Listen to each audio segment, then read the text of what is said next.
Welcome back, everyone. Temperatures out there really right around where they should be this time of year, this time in the evening. You notice we're in the upper 60s, low 70s generally out there. We do have a little bit of a warm spot at 74 there in Bunkie, 69 there in Colfax. Looks like the cool spot will be Natchitoches setting at 67. So like I said, we have mostly clear skies out there, so I'm definitely proving it from what I've said on the first weather there. You notice a little bit of cloud coverage that we're in the southern areas. That's pushed further southeast toward Baton Rouge and New Orleans. So we're seeing those mostly clear conditions out there. Dry conditions, not just here, but throughout the rest of the state as well. You notice a little bit of activity out to the east. This, for the most part, is going to stay east of us. We're really not going to see anything from that. You notice a wave over here across the high plains. That's going to make a run at us tonight, but it's not going to make it this far east. So we're not going to see anything from this. Now, further to the west, over in here, there is another wave that we're going to be watching over the next day or two. Tomorrow, it's going to take a path kind of like what this one is. So tomorrow, at this time, there should be some activity across the high plains, and then that one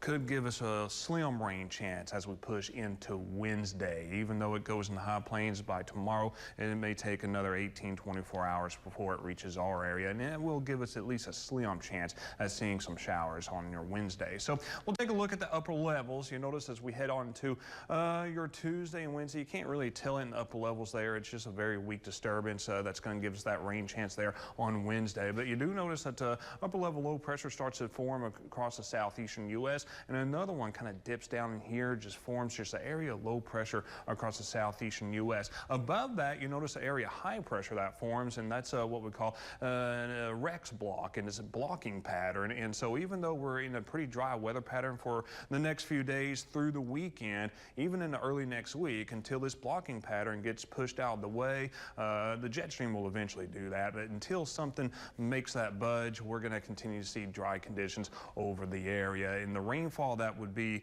associated with that upper level low pressure across the southeastern U.S., most of that rainfall is going to stay east of us because we're just on the back side of it. So taking a look at the dew point comfort index, and notice that it's really not too bad. You know, we're going to be a little bit humid at times, but not as bad as what it was last week, especially last Thursday, Friday. Not as bad as what it could be this time of year. So taking a look at tonight, mostly clear skies continuing tonight. Temperatures in the 60s starting out tomorrow. We're going to be in the mid to upper 80s there for your Tuesday. That's right around average, believe it or not, this time of year. Our average is 87 for the high as of today anyways. You notice as we head on to your Wednesday, starting off with some mostly sunny skies, and you notice some cloud coverage, some precipitation from that upper level disturbance, a weak disturbance, but nonetheless, you notice it does give us a slim rain chance, especially in the western and southwestern areas for your Wednesday. Temperatures in the mid 80s by noon tomorrow. We're going to be rain free for your Tuesday.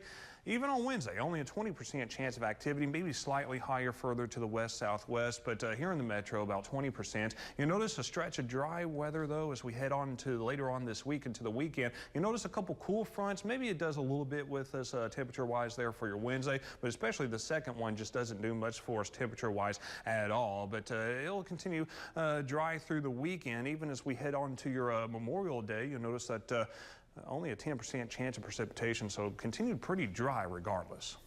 Question though, can it last? Well, indefinitely no. Unfortunately. Thank you, Barrett. Yes.